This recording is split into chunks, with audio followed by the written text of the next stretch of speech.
يا من قدو تينيا بينا كسيبتي ربي صدفدا دابدا وقينو تجنو دنيتي خاني مالتو ندر دابتا يعني وريا خطري أمريكا إذا عربني بر هنجج تجروجا أفان عربا خنا بيتن كايسن عربان دقي بتركون تيسن قدون تنابيت عربني وان برو فتيتي الواردي من الجديد لكل شيء جاجر يا سيدي أفان روميوني سيجيره خنو إيه جنة كبرات الرئي جراجة ما أنا نايتو تغن الواردي من الجديد كل شيء جتيني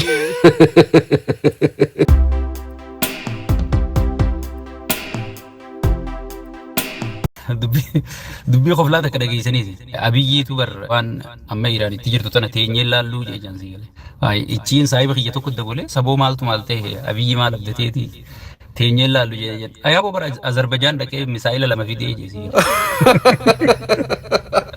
sanuu dhufuu rabbi beeka. Iraan irratti dhagaa roobsuun adeema namicha kaanurraa qaba. Takka nu dadhabnaan amma bakka takka jumla wayyayyee Iraan nutti kaasuu deema namicha kun nurraa qaba. Digale Azerbaijaan dhaqee misaa'ila lama fide lameen qaqallaa tokko sanumaa jecha gattaa ol ka'ii dadhabanii naan jee beeta qoflaan garaan dhukkubsee beeta. So akkasi namicha maraataa kanaan if eeggadhu jaani edda dirree dawaa dhaqeeti hoolayyiin tun jimaa kana guutuu hobasuu yetti si gale maaliif neesi mutuma akkasii keessaa inni uumame jeetiin ifa ajaa'ibaan si gale. Hobasuu jamarmeelli jimaa kun akka kararra dhaabbatee si gale. Inni gartee itti beekame nama walii qabee kaadiree kana walii qabee iyyaa jaani si gale. Osuma juuddirree kubbaa dhaqee ijoollee kaadiree tana tagaraa gurguddaan walii qabanii kubba taphachiif nayyaniichi. Namichi maraataan Turkii dhaqee rifeensa fit dhaabe sun dirree dhaabaa isa kana godha. Ijoolleen kararraa duraa maqaa janiituma ijoollee keessa akka waan taphatu goola bichuu janii harka dhaabse. Ala yaa rabbi haali qabiyyee yaa aboo. Huggi addunyaa laaltii bineensa san laaltii dhiiruu maalumarraa uumamne ajaa'ibummaa sijjeessa rabbi haa qajeelchu waan biroo wanni jedhan jiru. Amma gara sagantaa kiyyaatiin deema sabskraayib godhaa sheer godhaa harki isin irraa hin citu. Wal guguddisaa isiniin jenna akkuma beekamu arra مشتبه خجامو مرتقوتون قبه فيلمه قرتي فيلماتا خنا خيست دونالد ترامب أكما سيدا ولي فنزويلا نمتي خايا داجي قرتي مرتيسو تري وان إيراني فيز مرتيسو سيجي حركة نبر دولو سوچو آجان إني كما قرتي بريسان جرخنا سي خونو مني أمتا مرتا هذا أمتا قرتي كفيتيف سرت نابتو إمبين إني أسوما إني هوغانا فيلا هوغانا صدركا ولانا سنيمتي هوغانا حاجة غندتو نو فيلا جيتوري أيبو أن معلوم أبدتي وجيتي كما في ربنا باسي فإسا فارسولا هوغانوتا بيكدا إيران الراها فقبتن هوغانوتا نما أفرتمي السجل هوغانا قدر راها جلت هوغانوتا نما أفرتمي السجل دبدي بيوني أبا فدي إيران الراها in history addunyaa tanarratti hogganoota hagas gahu dhabanii biitii dandamatte takkan jirtu jechuudha. Addunyaan guutuu ajaa'ibsiisu jirti jechuudha. So akkasuma keessa gangalattee hogganaa mustajjab maal kumaan gurbaa kanaan nu dhiba. Nama ja'amuu filattee jirti jechuudha. Filmaanni kun Ameerikaa fi Israa'el hedduu rifachiise. Maaliif dhaadatanii maraatanii namni nu gahu hin jiru. Maal reja aboo dhaabbadha. Bombiin isin yaataniin tun tanuma gaafa saadaame ijoollee nama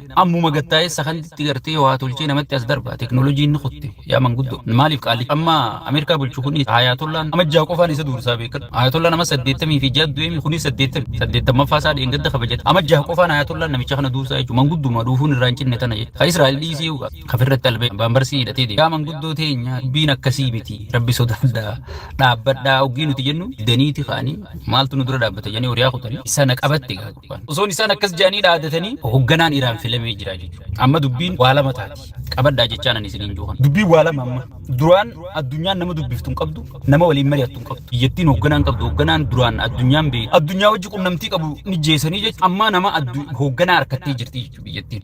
Amma akka yaada kiyyaa yoo na gaafatte araaraa dhufuu ta'an fakkaata. Ameerikaan laal hayyuu fi goota kana agartee nama waa beeku qofa beeka malee hayyuus maraatuu isaa namni beeku hin jiru jedhan si galee. Maaliif aboo dura haasawaa akkatti haasawu namichi immoo maraateetii oovarii haasawu dura haasawaa akkatti haasawaa jedhaniitu itti dhiisanii jechuudha. Hayyuus maraatuu isaan beekanii jedhan gootaas gartee injifatamuu isaan beekanii jedhan inni warraaqu kana waan onneen akkasii buttutti fakkaatti si galee. Ameerikaa amma namni dura Ameerikaa dur beekaa isii warraaqu cubbuu maaddanuun dhoorkine rabbii Muhammaditti amanaa isii jettu tana namni gartee lolaaf akkana godhattiseeha.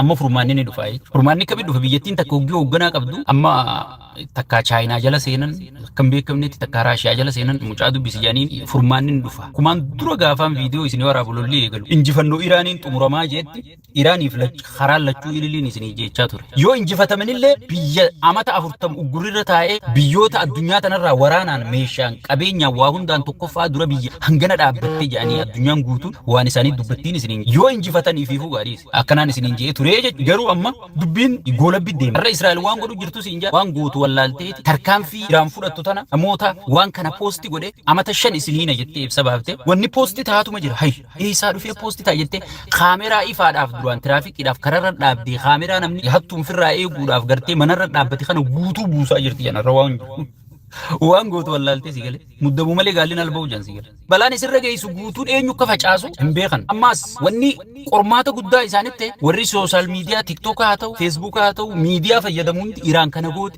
Iraan kana goote Iraan kana goote malee Ameerikaan kana gooteen hin jirtu Israa'el kana gooteen hin jirtu.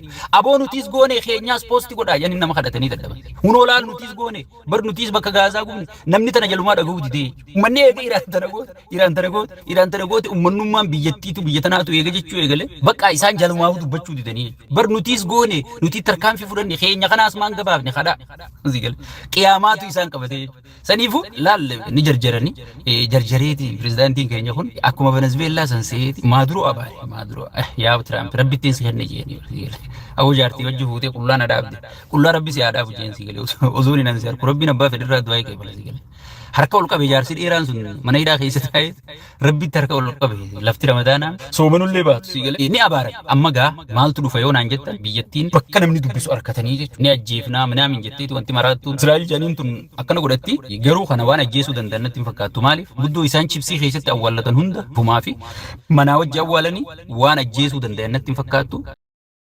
Amma dubbiin hara marii deemti jechuudha. Kanaa booda Iraan duraan waa hedduu waada seenteef misaa'ila illee ni dhiifna nikuleera illee tolfachuu ni dhiifna nagayuma nuu kenna seekshiina nurraa kaasa diinagdeen keenya gabbu'ee uummanni keenya rakkate jetteeti Iraan harka kennitee Ameerikaa kadhachuu turte jechuudha. Maaliif yoo anaa rakkinni akka keessa jiru lafaa biititu nakkaate uummanni illee wajjin akka jettee waan sodaattee kadhachuu turte Ameerikaa. Ameerikaan golden opportunity chaansii ajaa'ibaa tan harkatte san lafa darbiteeti wanta maraattu Israa'el janiin tana dhageeffattee kaatee lolakkutti. Kanaa booda humna Ameerikaa illee harkitee jirti.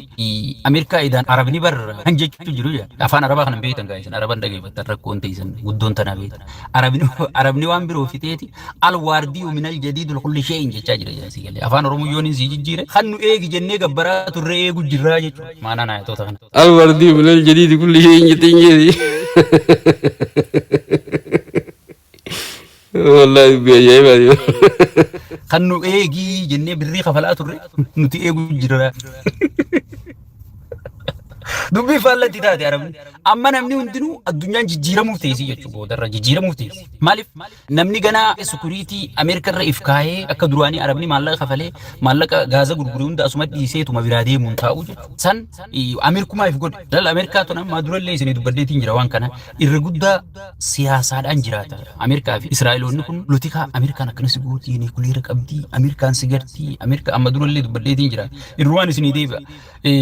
Ameerikaan sigartii ወይ አሜሪካን ሲዱፍናን ሲጨጨብሲቲ ምናምን kanaan gurra sirraa baasan si galee maaliif damee ololaa jaamu kun ololli guddaan gartee kamma waan amma irraa bitamu de malee abiyyi godhaa jiru tana si galee farqataan saayikilama biyya keessa ariyaa farqataan maarro bari inni siistama waan Israa'el irraa koppii godhee dalagu jira maaliif already sammuun namaa hayu biitti nagaa qabdiin boo muumichi ministeera kada fedhee deema saayikila oofa kun obeera keessa dhaabbatee nama harka fuudha minaamin jee akka namni gartee le kana dalagu jira jechuudha amma gaarra barameetu kun kijibaan duraa dhiisaa jee namni hundinu amma namnummaan suuraa saatuu poostii godhu hin jiru janqe keessaanii bararraa asitti hafxirree posting gootanii jee khaadiree kan wadalluutii isaa kanatti erga echi oolte sayyaaniiti namni nu irraanfatee jira si galee fuudhanii postii godhanii fijan si galee so maaliif kijibni yoo baay'ate si dabbaraalle si galee kasaa kun ni baay'ateeti maaliif kijibuma malee waa takka keessa jira waan ta'e kijibnis bareedi namni irraanfatee dhiise kasaa kun akkana ta'e malee sammuu namaa tan akkasitti wanta goota jechuudha so Ameerikaa fi Israa'el gartee way Ameerikaa yoo dhuftee takkatti biituu qabdi maarri qabdi takkuma dachisi dabarsiti maarroo jaanii gartee dibbee dhabamtu tana hunda Iraan ciniin nattee ay garaa dhiiraa kana si galee garaa hidhatteetu dura dhaabbatte amma Arabni nu maal jechuu eegale hay idaan biyya tana firraa dhoorkuun ni danda'ama idaan jara dura dhaabbatanii jara dha'uun ni danda'ama jechuu ifumaa fi gartee haatee ablee fi gorraatu fuute ammaa booda gartee siyaasaan akka duritti ittiin fuftu jechuudha ji'oopolitikiin jijjiiramuuf ta'a keessattuu miidilistii keessatti yoo inni jijjiiramin arkuuf ta'isa maaliif namni imma ukuriitii Ameerikaa qofarratti ifine Ameerikaa biratti milisee barbaada duraan bar rabbii gaditti rabbiin numa jabaa Ameerikaa harkaasii fuudha malee Israa'el harkaasii fuudha malee wanni imma hoggii Iraan tattaa maarree taa'etu jaasii galee sirrirra ciiseeti mudawwar kana qofa dhalaa idduu ciisee ruuza kana fidhee re'ee takka guutuu liqimseeti keenya lolaa waaqa jaasiisee si galee waa inni baanu Ameerikaa beek rabbiin baanu so osoon akkas jaaniiti jarri hudduu irraa saaqee jiru dhufe amma gana sukuriitii isaaniiti Iraan illee ni dubbisan Raashiyaa dubbisan Chaayinaa dubbisan maallaqa gaazaa kana gana bakka bakka dhiisanii jechuu akka duraanitti asuma dhiisanii deemanii har'a Qataar garaa hidhattee ibsa baaftee biyya teenya irra teessanii nu eedan jenneeti rakkachuu turre edaan isinumaa nu eega isi waraana Ameerikaan garre Arabni fuudhee Ameerikaa jee haasuma geessu edaan isiniifuu akkanaati gartee biyya teenya irra teessanii nama nutti hin dhayinaa jettee ibsa baaftee Bahrein illee baaftee Omaan illee baaftee Suudii fi kanneen kaanii hafee Masri illee hin taane dubbiin jettee jirti jechuudha kana hunda ka'if mide wallaala liidaraati hoogganaa wallaala siigala akkuma duraan nama sodaachisu akkuma duraan namni hundinuu Ameerikaan si dhufte yennaan irratti albee ce'usanitti osoo calje nama walloltu beekuu qabdu Iraan jechuun Tigree Arabaa jechuudha Itoophiyaa keessa beek namni ka gaarii lolu jaalannee jibbinee namni qixa Tigree lolu jiru magoota keenya maarree keenya naguma jennee lafa tana dhiinna malee namni qixa Tigree lolu yoo walitti jibne malee Itoophiyaa keessatti irri dhugaan lolanii Tigree Arabaa jechuudha takka Arabaa miti jennamni irra guddaan Iraan tuni bakka Tigree muslimaa jechuudha musliimoota keessa namni ka gaarii loloo roorroo dhorkachuu danda'u jarri sirri lolanii jechuudha onnees ni qabanii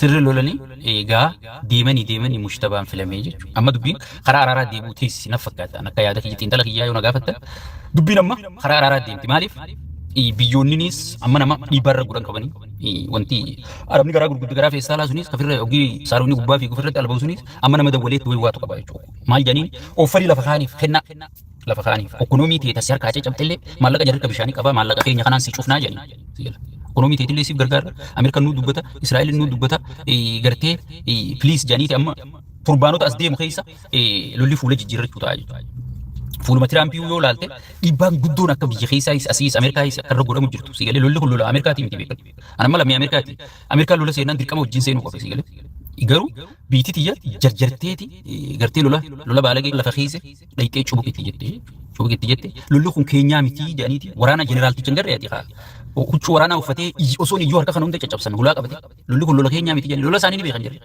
sigala so saniifu dhiibbaan keessaayis waan akka gaariitti jirtuuf waraana dhume kanaafis beeke lubbuun uummata Ameerikaa biyya tana qaalii nama lama kadhumee fi Minisootaa kanatti du'eef yoo yaadattan ta'e nama lama ka Minisootaa kanatti warri immigireeshinaa jeesee fi namoonni hangas gahu aangoo isaanii dhabanii ilaa hanga irraa qorannaan jalaa nafni haga hidhanii jalaa nafanii jechuudha lubbuun nama hangas takka qaalii biyya tanatti malayyaa waraana Ameerikaa nam torba ka du'e kan nutti himan torba ka du'e waay maaliif du'e waraanni keenya hajuu kana gana Tiraampi bira kuttee paartii Riipaablikaanaatu qoruu teessii warra lola kana deeggare hunda qormaata guddaa ta'u teessii jechuudha lubbuun namaa biyya kana qaalii saniifu amma lolli fuula jijjiirrachuu ta'a jechuudha biyyattiin eeguu hoogganaa harkatte araaraa fi dhiibbaa godhan san gubbaan inninis amma sekshiina irraa kaasuu qaban sekshiina gubbaadhaan gana bombiilleen hin tolfadha jechuudha afaanii baafatee bombiin already toltee jirti annaawunsi godhu beeksisuma qofaa hafe ganaa sanillee hin tolfadha jechuudha sanillee tolfadhu Israa'elii fi isin akka waliin dhooyne janiiti ganaa Israa'el akkuma feeti daangaa namaa seentee keessummaa mana biyya isaa dhayitee hunda ajjeesuu jeneraalota jalaa ajjeesuu saayinsoota jalaa gatu kana hunda farramuuf teessii itti gaafatamta jedhanii farramuu teessii dhiirtii wal gartee jechuudha wal arkin wali dhiisan guyyaa sagalaffaa kurnaffaa dhaabar amma kan qabachuu akka gaariitti misaayilli si eeyisa akka deemu namni arkaan jiru amma Ameerikaan dura wanni yaadu turte misaayilli akka galaana yaasu jirti misaayilli ni dhumata dogoori gaafa misaayilli dhumate dhayni harkaan qaqqabnaa jira jarri kun jara teeknooloojiidhaan kute jara gartee misaayila kana dhawaa ammuma tolchuu danda'u jechuudha ammuma tolchuu danda'u Ameerikaan garuu lola isaanii leenji jiree bara akshiina jijjiiruu qaban ariifa ta'uu qaban sigalee guddoon abdeetiif godhuu qabdi maaliif jenna bombuma dur Saadaam Hussein irratti darbuu turte sigalee har'a gaafa Iraan irratti darbee Iraan mo'adha jette sigalee jarrimma wanta waa itti soo kana garre wannumatti dhufe kana tokkuma qabu tolfatanii amma jarri akka calleetti faca'uu fide ati isaanii wajjin deemtee akka callee faca'uu kana kan liqimsu tolchuu danda'uu qabda teknooloojii wajjin tarkaanfachaa jiran biyya Arabaa tan Arabni laal salaata eega salaatee dalagaan qabu salaatumaaf irraa kaa waan tolchu tana hugguma ishaa'ii Allahu akbar jaan magriba Allahu akbar jaan irraa utaala malee dalagaan biroo hin jirtu rabbi gaaza kennee fi gaaza gurguratanii maallaqni bakka itti dhufa isaa gofuma walitti hidhu bar Ameerikaa tan nuti kun sibiilaan fiiga kun maaliin fiiga kun miitirkishoon fiiga namni kun waluu qaban qabu sigale namni kun amma Ameerikaa keessa nama feesbuuka dooktaroota feesbuuka fayyadamuun beeynee jira feesbuuka ijoolleen Oromootuun afaanii fi hudduusaa kana walii garagalchitees akka gootu beeku nama piroofaayila isaa jijjiirrachuun beeynee Ameerikaa keessa jira dooktarri yooniin siin jawee dhugaafuuta maaliif yeroon qabuuf yeroo waa naanneessu qabda yeruma waa naanneessu qabu Sigal. Jarri maas yeroo teknooloojii tana gartee jijjiiruun qabu arabni gartee sijaaraa isaa fudhate keessattuu sunniin tun halkanii guyyaa dalaydii jedhanii sijaaraa isaa fudhate sijaaraa isaa buggodhaati. Sigal. Eega subii salaatii itti gattaa'e tuna maal gooti tun maal gooti tun maal gooti bar meeshaa dolaara 10,000 isaan tolchan miliyoonatti ichi erganii bar isaan qabuudhaaf. Miliyoonatti erganii siin wallahi. Amma raadaarri guddaan akka miidilisti jiru guddichi Ameerikaan qabu meeqaan balleessite Iraan ni beekta. Dirooyinii doolaara 15,000 20,000tiin dhayiteetti itti darbitee balleessite. Kasaaraa guddoo kasaaraa tanan jedhame san gubbaan Tiraampiin aggaa ta'e ni beekte. Tiraampi yaa'ii hedduun danda'u yaa'ii dheeratti tanaa fi boodii isaan irraa wanta dadhabneeti waliin farramaati as deebi'aa ni jaansi. Maaliif yaa'iin danda'u inni bakka maallaqni itti bahu tanan danda'u jechuudha. Amma qorattoonni akka jechaa jiran waan Ameerikaan amata 10 ol Iraaq teessee baafteerra waan guyyaa kurnan kana baafteetu dachaatti deebi'aa siin jedha. Maaliif meeshaan dur gaafas qarshii 10 bituu turte har'a qarshii meeqa? Har'a qarshii meeqa? Dabalata dabilii gatiin dabalee jechuudha. Jireenyi ni qaala'e, meeshaan ni qaala'e, wanni hundi akka gaafa isaan Iraaq lolanii san jirtu jechuudha. San gubbarraan ammaas wanni rakkootti ta'u jiru dubbii hurmuusa. Waan san rabbiin Iraanuma tanaan gargaaru wanta godhina fakkaatti waan bakka takkatti deemee tunumaatu maayila 30 gala jansi gale. Maayila 30 bakkuma dhagaadhaan darbattee nama dha'uu dandeessu xayyaara dhiisa. So bakka sana hokkee addunyaa tana rabbi godhee fi cuftee jirti. Arra marmeelli meeqani beekani? Marmeelli tokkichaan doolaara 124. So gaazni dheengada maaliin isin jedhe lafa Minisootaa tanattu qarshii 5 dhaquutaa sanuu bar gaaza diziilii ozoon interregular gaaz ka makiinaan normaalii deemtuun amma ka tiraakonni meeshaa oofan Ameerikaan gaa meeshaa kan oofti tiraakonni kun meeshaan gidoon irraa bu'ee fi maal irraa bu'ee tiraaka kanaan Ameerikaan tun tiraaka kanaan jira sigalee tiraaka kanaan addunyaa tana keessa amma gaazni tiraakaa sun samii seenee jira jechuudha diziiliin sun samii seenee jira very expensive san gubbarraan dhaqaniiti kuusaa gaazaa guddoo Iraan gubanii jechuudha. Amma Raashiyaa sorry markeetitti isin gurguradhaa jettee Raashiyaa lama itti muticha baa namni dura dawwaleef gurbaa Iraan san namni dura dawwaleef sigale baga gammadde geen Puutiin sigale si wajji jiraachuu keenya si mirkaneessuu hin dawwalee yaa Mustafa si wajji jiraachuu Moskoon si wajji jiraachuu keenya akkas jechuun itti mutti gaazaan gurguradhaa jechuudha sigale gaaza dura Raashiyaa irraa bituu didanii maal irraa bituu didanii rabbi magaalaa baaseef warra biyya teenyatti meeshaa tolchu tokko jira yaa rabbi jaarsaa jaartii waliin kaasi maraka jecha cabsisi jidduu deena naa baasi jira akkana jedhu waa'ee godhataa kararra deema jira so lootorii beef Raashiyaa lootorii beef gaaza Awurooppaan hundi duraan irraan bitanu jette gaaza Hindiin uummataan addunyaa irraa tokkoffaa sun hundi irraan bitanu jettee karaa Iraan garagaltee turte amma kunoo maarketii sanuu bar guyyarraatti itti oloofaa guyyarraatti oloofaati itti gurgurachaa jirti jechuudha. Itti gurgurachaa jirti. Soosan amma addunyaa guutuutti gaafii ta'ee uummatallee hiriira baasuu deemu uummatallee nu rokkaasa. Ameerikaa kana jedhanii hogganoonni sodaachaa jiran qaala'insa gaazaa kanaa jechuudha. Maaliif biyya tanatti ijoollee kolleejjii warraa gargaaraa ijoolleen kolleejjii tun 5 6 7 fa'aatu kolleejjii kun yuunivarsiitii deema kun haayiskool elementarii tana deema namni hundi makiinaan deema jechuudha biyya tanatti. Jaartiin kophaa karaa dalagaa makiinaan deemti jaarsi kophaadha karaa dalagaa makiinaan deema jechuudha. Biyya tana gabbaate akkana gabbaatee maayila tokko miilaan ichi deemtu makiinaan ichi deemtu. Namni kun guutuu makiinaa fayyadamaa jechuudha. Makiinaan tun gaazii nyaatti. Sigala. Boodarra namni yoo wayii harreedhaan haafuu dhaqatamoo walmaartidha bakka nyaataa fi dhugaatii fa'aa huccuu fa'aa bitatu. Sigala. Wayii harreen dhaqamoo gaangee jira. So saniifuu rabshaan kun amma biyyattiin eeguu hoogganaa harkatte dhaabbachuuf teessi. Araarumaan dhumattis laa ilmaan miskiinaa fixaniif booddee araarumaa gartee waan qaanii garuu araarallee ta'u kun injifannoo Iraaniin xumuramaa jechuudha maayirratti dura gaafa lolli kun eegaluun akkas jedhe turan maaliif ni beekte lola kana jalqaba isaa beekte Iraan utaalteeti mudhitti harka marattee tolfatte laa jalqabu namni tokko eegas si tolfate barra qabsuma tanaawu eegas si tolfate barra lafumaan sigaa humna feete yoo qabaatte jarri utaalee tolfate so lafumaan ga'u deemanii jechuudha.